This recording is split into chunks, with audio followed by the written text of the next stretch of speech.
I'm a big believer in TRT. I think every man in America, to be honest, needs it.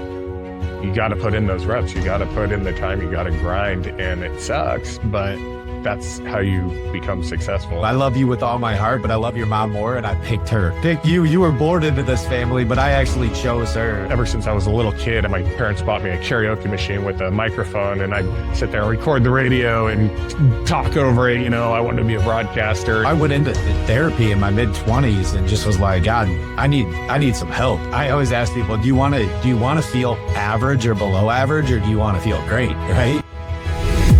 Welcome back to the Tim Teaches podcast. I'm your host, Tim McCoy. Today, I'm joined by Matthew Tack. Matt is a human performance expert and entrepreneur, helping individuals optimize their health, wealth, and mindset. Real quick, if you find value in this content, please leave a comment, like, or subscribe. Matt, welcome to Tim Teaches. Looking forward to it. Thanks for having me on, Tim. Yeah, absolutely, man. So I've been listening to some podcasts and stuff that you've done in the past. And you got your freaking hands in all kinds of things. You're doing real estate, business, Airbnb, like physical fitness, hormones, and house hacking. And I can't wait to kind of pick your brain, because all those things are my jam. The physical fitness I'm still working on. Man, looking forward to the conversation. And let's get into it. Right on. So, most of these podcasts start out kind of the same way, kind of introduce yourself and kind of where you started and where you've gone. Yeah, for sure.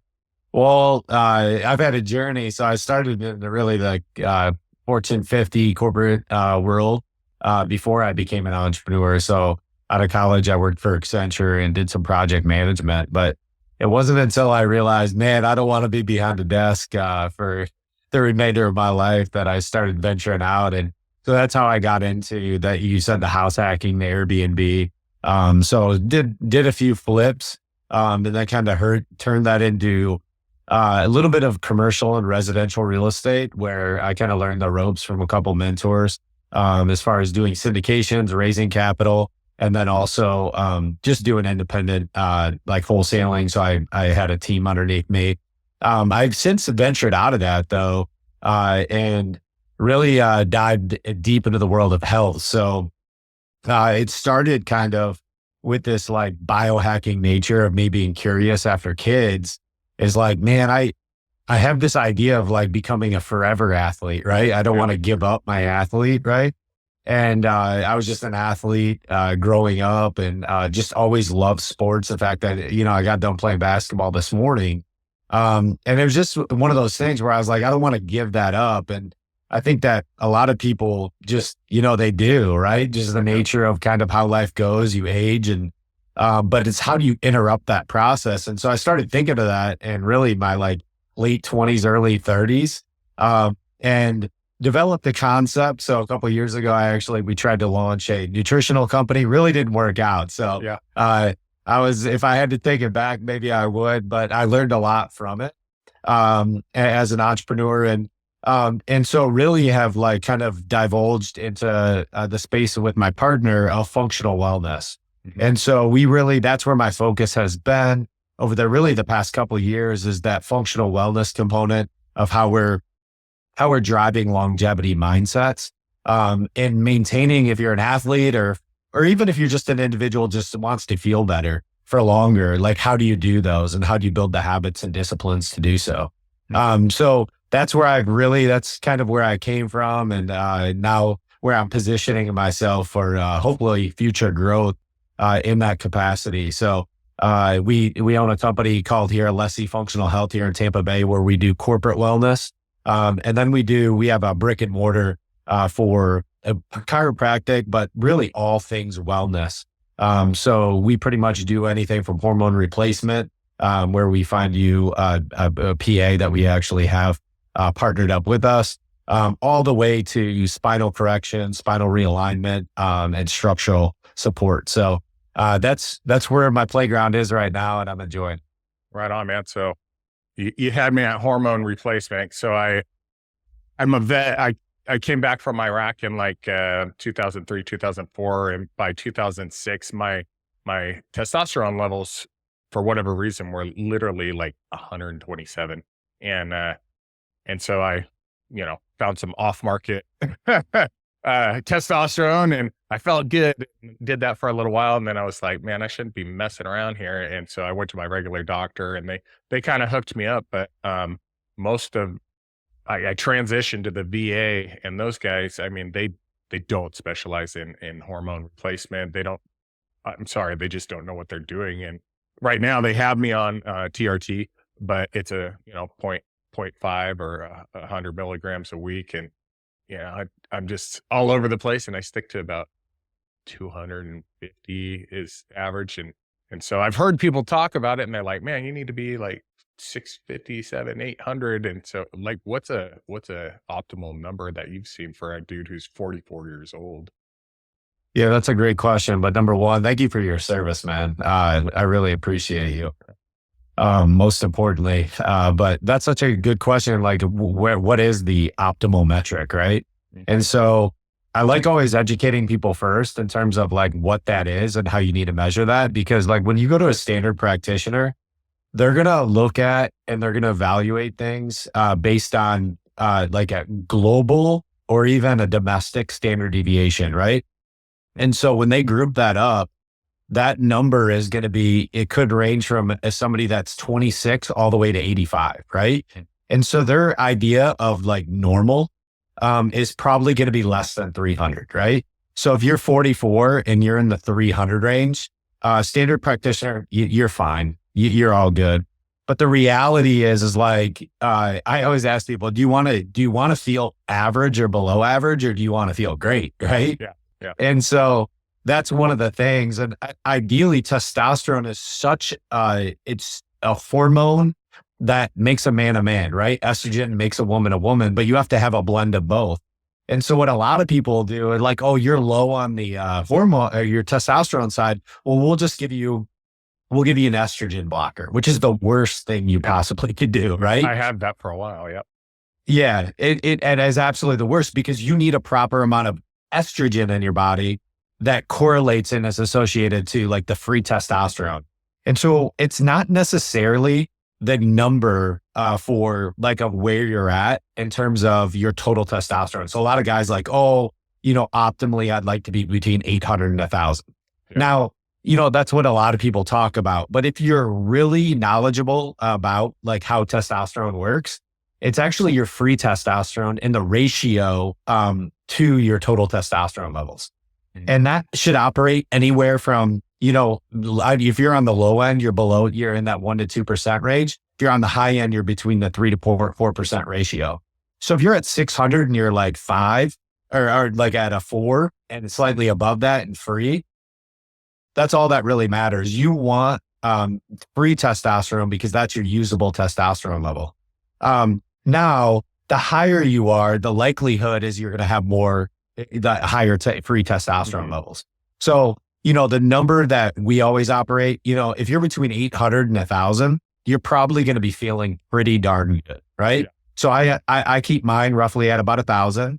And when I get my blood work done, I was in the same boat as you. I got down to actually in the mid 200s, which I knew was super low. And one of the first signs is actually not sexual dysfunction. It's actually brain fog.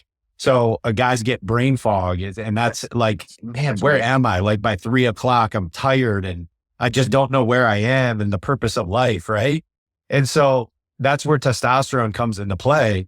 So you just want to make sure you know what your free testosterone levels in association with your total top line number.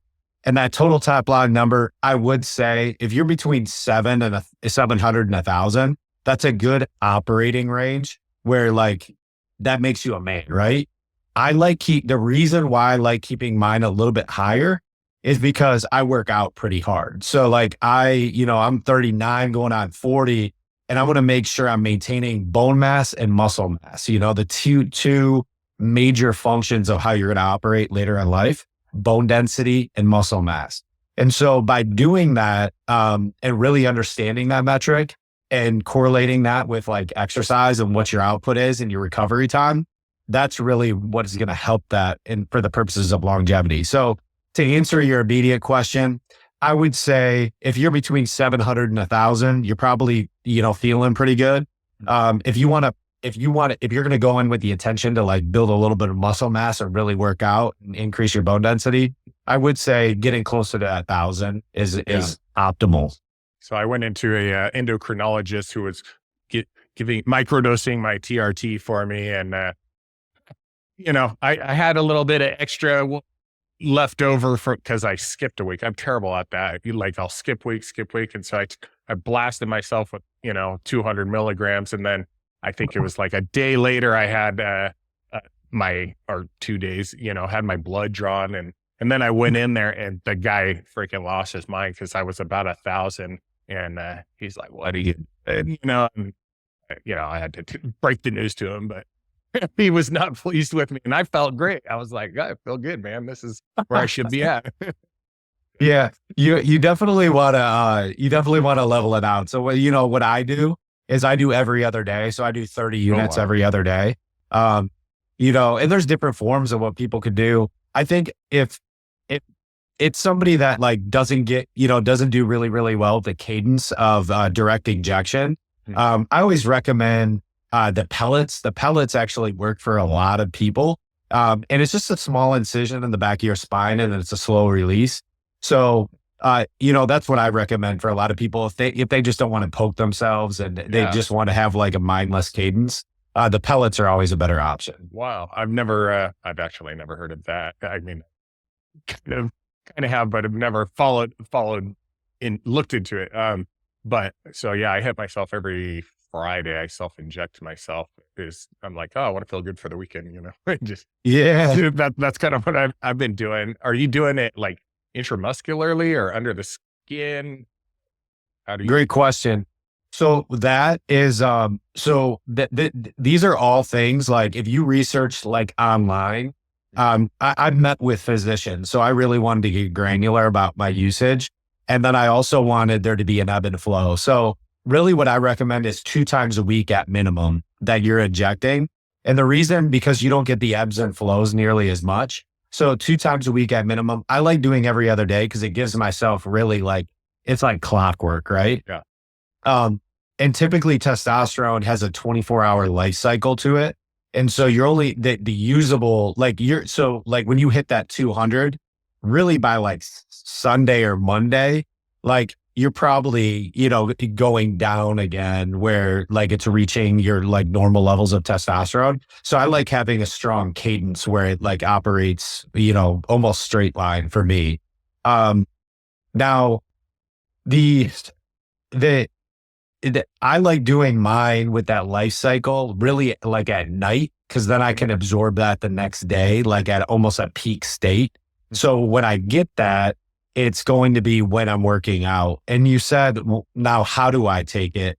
So as far as retention, sub-Q, which is subcutaneous and fatty areas, actually studies have found that there's actually 40% more retention, right? Wow. Which 10 years ago, it would have been a completely different story. So they were saying, take testosterone intramuscular, there's more retention out of it. That actually is the reverse, because of the fats that actually can produce the body, you're spreading those out at a higher rate. So it's actually better to do sub-Q. So what I do is actually there's a fatty area right above your tricep. So I hit myself usually behind the triceps, and then the glutes are the 4 areas that I rotate the needles out of. And so, that really has, like, I've seen the benefit. So, if you want to go a little bit more where there's a blend of intramuscular, and a little bit less fat, that's right behind the tricep. So it's like, it's right above the tricep. There's a small region right here. I'm trying to, and then sub-Q. So a lot of people don't actually enjoy. I actually don't mind it. I just, needle actually goes in there really well. But then the glutes are the other option, where that's like, a lot of subcutaneous activity right there. Right on. Yeah, I'm a glutes kind of a guy. Back of the arm. Hell no. No, that sounds awful. But why? I mean, what? Jeez, you're spitting more knowledge than my doctors. Like, what the hell is going on? They're just uneducated. Yeah, I think that the problem with the system, honestly, at the end of the day, is like, once you get through medical school, and there's nothing against like, doctors, like standard, it's just, they're so influenced by big pharma. Right. And so like, and not a lot of people want to like educate themselves on like, their body. Right. And it's like, it's my body. I got to really understand it. And so once you get out, I feel like this is me. Right. And it might be an opinion, and there might be some comments underneath this from There potential are. I need physicians. them. But at the end of the day, it's like, everyone's so motivated by big pharma because then it's the next drug. But a lot of times, like, people don't even know, doctors don't even know. It's just like, oh, this is the next drug. Somebody coming into my office is trying to sell me, and that's FDA approved, right? And so it's gone through the trials. And so, but like, there's not what is every doctor going to go back and study this drug? Hey, give me all the trials. Very few probably actually do that. They just push the drug. And so, we just focus on root cause medicine. And then it's like, what is that root cause? And a lot of times, these things come out is like, it's a habit structure that we have to recreate, you know what I mean? To get rid of the leaky gut. Like, what is the leaky gut? Do I have it? Have I done a stool test? Have I done some blood work to really understand? Like, has somebody explained to me what my blood work is?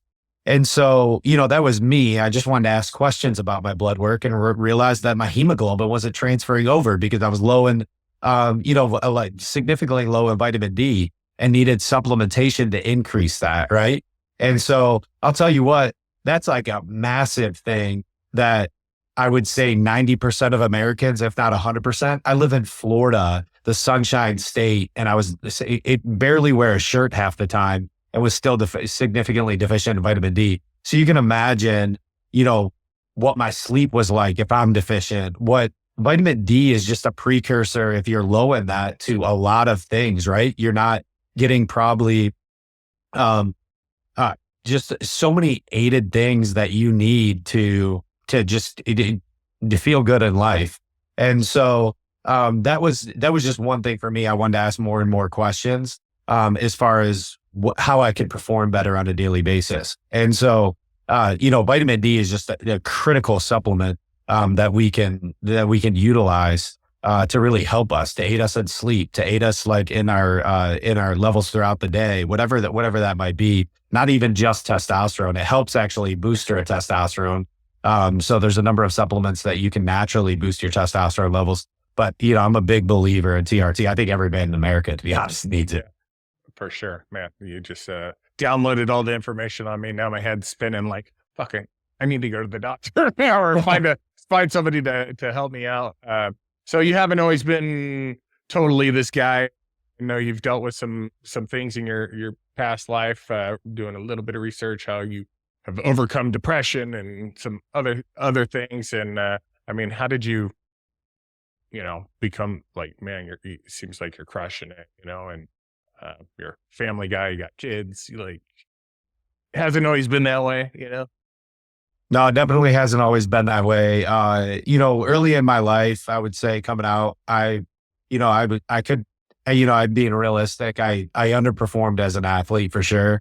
I was a guy that like, I woulda, shoulda, coulda, and I like always, in my early 20s, I was a guy, oh man, I missed my chance. I missed my opportunity.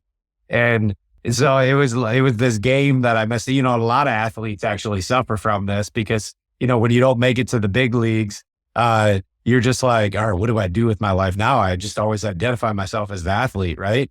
But like, ask better questions, get better answers. And so like, I never asked questions. I was a victim to my state. And so that led me into depression. It just led me into sexual addiction, led me into just abusing alcohol, just all these things that like, honestly, if I held on to, I would just be like, I'd be a blob now, or maybe I wouldn't even be alive. Right. That's me. Yeah. But like, then I asked like, what's the best scenario that can come out of this? And, just as I'm a faith based man, believer in Jesus. And, at the end of the day, I had to like come true with myself. Like, what do I want my faith life to look like? What do I want my expectations in terms of, what my ceiling is? Do I want to live with that where I cap a ceiling to myself? And so, I had to work through those things. And so I went into therapy in my mid 20s and just was like, God, I need some help. Yeah. And so without that therapy, I, I definitely wouldn't be anything today. And so I just got into some therapy and started viewing. God just gave me a download that made me view my wife with a way different lens. Now, it didn't happen overnight. I didn't have this Sure. like culmination of like, wow, like I'm a brand new person. Yeah. It definitely took years. And so I would say it took the better part of really like 3 years where like dedication to that of like really capturing the thoughts as Paul says in Romans, like take every thought captive. And I try to do that on a daily basis of really taking thoughts captive and determining what the next day is going to look like. And so for me, that has just, abundantly blessed my marriage in terms of like how I communicate with my wife on a daily basis, the way I parent. I'm not saying I don't blow up and Sure. spank my kids occasionally. I'm not going to lie about that. But at the end of the day, my execution looks a little bit different in terms of how I'm a dad, and then how I'm a leader within my business and just how I lead people in general. So those are just just the things that were just in the evolution over time. But it was really that critical point when I was 26 to say, like, I don't want to live life this way anymore. Like, I got to have a better mindset. And it wasn't until I went into that level of therapy and just saw a glimpse of light that led me down this tunnel that really just God's blessed. So your faith in Jesus and being religious, were you raised that way and strayed away from it, or was this just something you found and you're like, man, this works for me? Yeah, so I wouldn't say I'm religious at all. I'm Yeah, not actually not a big like I would say like church guy, even though I believe there's a that's like me. yeah, I don't we go to church every Sunday. The corporate housing of like the religious and Western culture church just doesn't I don't get it. Yeah. But at the end of the day, I think it's an act of humility and like celebration. What my commitment is my relationship. And so I try to intertwine a lot of prayer with my wife. I just love the element of prayer. I pray over my kids a ton. And then I dive into the scripture. So that's where, really things have like moved forward in my shape of my relationship. And so that's the big thing for me. I'm not much of I don't hop on the religious train. Um, but at the end of the day, I was raised, my parents were dedicated, they were into the church like quite a bit. But one thing that I look back on very, very fondly is that they were committed to one another. And so what I've seen in the beauty in my relationship with my wife, and I really, this was exemplified in my parents is that, even though they went through some real shitty times, like, and we saw it firsthand, with us kids, they have Yeah. 4 kids, they went some real hills and valleys. They stayed committed to one another. And so like, that's where this element of like commitment, deep commitment is pretty sexy. Right. Yeah. And so for me, it was, really, I just, I'm looking at other people that didn't have that upbringing. Um, I'm so grateful for it that like they stayed committed to one another, if my brother ever sees this, my brother and I head to head all the time. And then my brother went through really a season of, we were going through where he was suicidal. And, with me at 12 years old, 13 years old, seeing a brother try to kill himself at 14 years old right in front of me, like those were times where I know that was like really, really heavy on my parents, Oh, yeah. yet they stay committed to one another. And I think that, it's something that I tell my girls all the time is that, I love you. I do. I love you with all my heart, but I love your mom more. And I picked her. Like I didn't pick you. Like to be Yeah. honest, I didn't pick you. You were born into this family, but I actually chose her. And so that's really how, I view my relationship with my wife. And it really, it stems from my parents and my upbringing is that they chose one another. And they've seen it on the other side because we just, all 4 of us love our parents. We love spending time with each other. So I'm very grateful for my family. Man, that's a beautiful thing. So I am the son of a pastor, a Christian pastor. So I was raised in the church and spent tons of time at the church. And my parents are still alive and well, and been Awesome. married for it'll be 50 years, I think. Oh, dang. This year, yeah. So I mean, they're faithful people and have prayed for us wicked children for a long time, and, we're all slowly coming around in our own way. I've always had a faith in God and a belief in Jesus but I've had a lot of dark times in my life as well. You kind of lose sight of what's important. The one thing that could probably help you. You're like, "Nah, I'm going to go drink margaritas and party, So, I'm steering the ship back on course right now. So, man, I appreciate you saying that, man. What else you got going on? I mean, we got into it. So we actually just rebranded our podcast to the Health Decoded. But we had this idea of full fueled. We wanted to be a little bit more, where it was like taglined, for probably a little bit SEO purposes, where people really understood where we were coming from instead of full fueled. There's a little bit of a tongue twister too. I struggled with full fueled. But we do go based off of, pillars. And then, I like saying these pillars because they're important, but realizing that there's never really a true balance. And so really understanding of where the burner needs to be hot and then pulling back and what other burner needs to be on. And so I read a book, Play a Bigger Game. I forget the author's name. I think Marcus something. But it was a pretty good book, and it was about, it made me rethink in terms of like how we're calibrating our wheel. And so fuel, movement, sleep, mind, spirit, and work were the 6 touch points that we have on our wheel. And then it then is a disciplinary action to be like, what's the burner, right? That is like maybe a little bit hotter than some others at times in your life.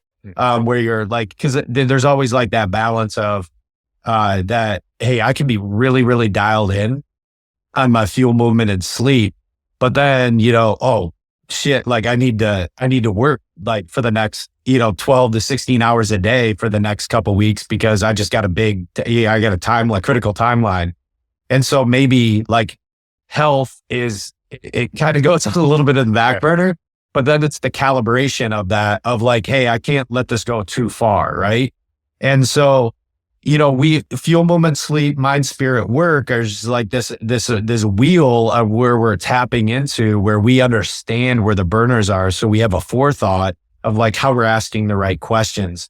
And for me, that like was massively true. Like when my daughters, I have 3 daughters and they're under 8 right now, but we had 3 under 5, right? And so it was a really active time. And I realized like, this is not bodybuilding season for me. You know what I mean? Yeah. I'm not going to the gym for like an hour and a half a day. It's just the reality of life that like, I don't have time to go like to an hour and a half to the gym, and really focus on some real body parts. Right. And so I got into more of the functional movement side, kettlebell, and I was hyper-focused. About 45 minutes, I was out, I was back home, but I was still feeling good, right? And so as a modifier to that, where I was like, man, I probably could feel a little bit better, but at the end of the day, like I got to be home and I got to be there for my wife. And so that was just the cadence at which I operate, and I realized I had to modify something, but still like incorporate it in my daily life. And then obviously like movement, sleep, how am I getting movement and sleep, on a daily basis? Like, what am I getting? How am I optimizing? Mind, spirit, and work. Like when's the last time I like sat down and, got into a book or got into scripture, right? To like build up my mind and promote my mind. Cause I believe that reading is like such a critical tool to expand various things like the neuroplasticity within your brain. Like, reading comes out of that because you're like consciously choosing to grow. And so as you like really understand those, I always go through these because I'm like, man, last year like wasn't a great book reading. The year before that, I read like 50, 60 books. Last year, I probably read like 5 or 6. Right. And so it wasn't a really productive year in terms of like reading. And I was like, what areas did I grow? So reading is actually a refocus this year of like what I want to incorporate and how I want to learn and grow. So it's just that calibration tool of like, hey, understanding where you're at in life right now. Like, how busy is it? Like, is it a really hectic and busy season at work? Well, then how could I start incorporating maybe some other things, that metrics of like, what does my fuel look like on a daily basis? Am I like drinking just like energy drinks all the time to increase my like capacity? Or is there something else that I could do that it like would create a healthier lifestyle? Maybe it's maybe it's even being like at a caloric reduction because I want to drop a little bit of weight, and then drinking more water, right, on a daily basis, where I'm getting like 2 to 3, even 4 liters of water in me, where I can be like cognitively aware to promote like just more depth in my learning process. And so it's just asking those questions, at the end of the day of like, how am I improving in some areas? Because the old adage is, if you aren't growing, you are dying at the end of the day. And so how are we just like constantly like learning and growing in some phase of our life? And so that's where the podcast stemmed from there, going back to your original question. Yeah. I love it. You hit a lot of good stuff, man. Yeah. So and now we basically have rebranded that Help Decoded, and it's, the intention is that to like, how are you educating yourself, with your health? How are you asking better questions to get better answers? Yeah. You kind of touched a nerve with me. So you're talking about working 15, 16 hours a day. And that's what I'm doing. I do that all the time. And, especially right now, I'm growing this podcast, and this is a new venture for me. Started in October, went from basically nothing to probably hit 15,000 today on subscribers. But my wife is like, so now I'm doing it on Friday, Saturday, Sunday, aside from a job that pays me. And, and she's having a hard time because it's that work-life balance. And I'm saying, man, because in the real world, I'm on the road, I'm gone all the time. And I'm trying to navigate that, hey, this isn't forever. This is just a time in our life that if you want me to be back here, if you want me to be around with our kids and this and that, you got to put in those reps, you got to put in the time, you got to grind, and it sucks, but that's how you become successful. It's not by just doing the same shit over and over and over again.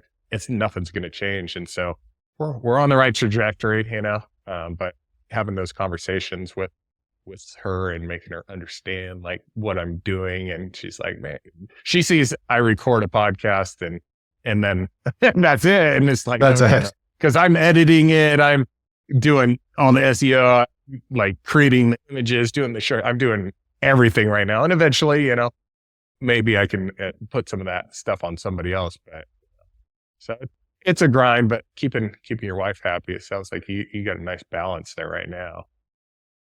Yeah, I mean, but expectations, right? At the end of the day, like if you're on the same page in terms of like where expectation goes, like you're saying, right?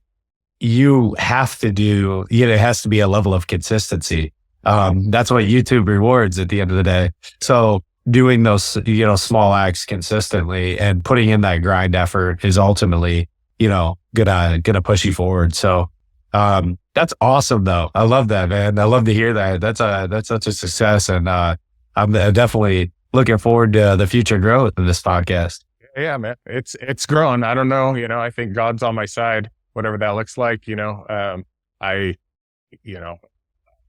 have kind of a long story. I don't know how much of it you looked into, but I'm a veteran. I was in law enforcement and, went to Iraq and, had some tragedies in my life. And, so I was dealing with a lot of like PTSD, anxiety, depression, and I took medication and did all this stuff for near 20 years and nothing fixed it. And then, I'm a broken record, but I went down to Costa Rica and did ayahuasca retreat that helped me. It changed my life. And I did that last December and, this December before last, and, changed my life. I mean, it was like a light switch. And, I've been back there a couple times, and every time I've gone back, I've got more and more clarity on what I'm supposed to be doing. And my relationship with God and with Jesus has been getting stronger and stronger. And some of the experiences I had, it was like, hey man, this is something that,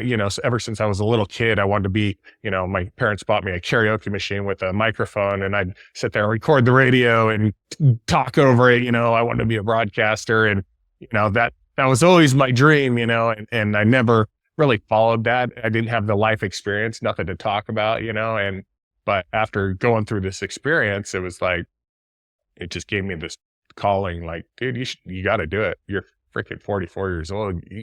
It's now or never, man. Get on it and start doing it. And so I just pulled the trigger on it in October, and I think it's going somewhere. I don't know where, but it's going somewhere. That is awesome, man. Dude, I'm there with you, man. Now that you're saying that, a ayahuasca retreat is definitely in there for me. I'm definitely getting there, in the near future.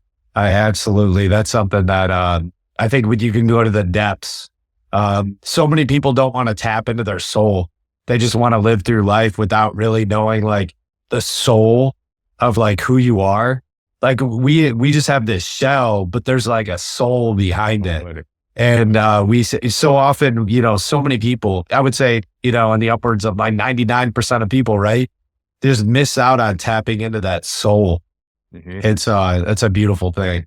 Yeah, I've done a handful of different podcasts. I did one last night, and she was very informative. She does not, she's a master shaman, but she doesn't really subscribe to the psychedelics and stuff like that. But on the other hand, I've worked with other shamans who that's their jam. And dude, it was the most incredible spiritual experience of my life. And not everybody has that same experience. I feel like you have to go there with that intention and really a purpose of what you're trying to accomplish, not just, I'm going to go on a freaking trip and see some weird shit, because you will see some weird stuff, but you get a lot of, it's the most clarity I've ever experienced in my entire life. And it was night and day. I mean, my perception of reality and what the grand picture of all this stuff is and what we're actually doing. And, I did yell at Jesus and was like, what's the point of all this? Cause I was in the shit, and he happened to just be walking around in my experience, he was always there. He just wasn't interacting with me, but he was always around. And after about 3 times of yelling it, finally I got it. It's the human experience. You're just here to have the human experience and to enjoy these things in life and to help each other grow and bless other people. And so, that's what I'm trying to do, man. Yeah, that's so good. That's so good. There's this reality too, and I'd like to get your perspective on this as well. It's like we have this component of our soul, and there's this I forget where it is in like scripture, but so often we want to look upwards to heaven, right? People look up towards heaven as if heaven doesn't exist on earth, because when he says that he comes in the form of like the Holy Spirit, right, to live and dwell within us, that we can captivate that, where there's like a form of heaven, like in our body, right? As if like here, like in the present tense, right? Yeah. And so what I've been going through in this past year of like this intense presence that you have in almost each moment. Now I'm not like, it's been very, very difficult for me because my mind always wants to go forward. Like I'm just a forward guy, like it's an entrepreneur, forward. When there's this like intense presence, like this peaceful presence that you can have in the midst, because it's like, what am I chasing? Right? What is it like chasing it? Like, of course it's good to set goals and standards and like of where you're going and where the intentions are. But it's this intense like moment of like the presence of like what you're doing is like, how intentional can you be with human beings? And so that's what I'm like actually trying to get a lot better at, is like how I'm interacting with people. And then even like down to like where my facial expressions are and the energy of which I'm emitting to people.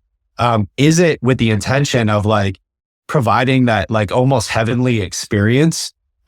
Which like may sound like super nerdy to some people, but it's just like listening, not to me. But because I'm, I always struggle with the fact that like I have these thoughts in the back of my mind of like, you know, when you're talking, oh, like, but if you can really captivate those thoughts and suppress them and just be so intentional about like, dude, I was just hanging on to every word when you were giving me your abbreviated story. I'm like, dude, can we just like, can we keep going with that? Oh, Like, that's like so powerful to like go through that and really to look past with like this level of gratitude and then to see the presence for what it is and like where you intend to become, but be so intentional with the very moment you have.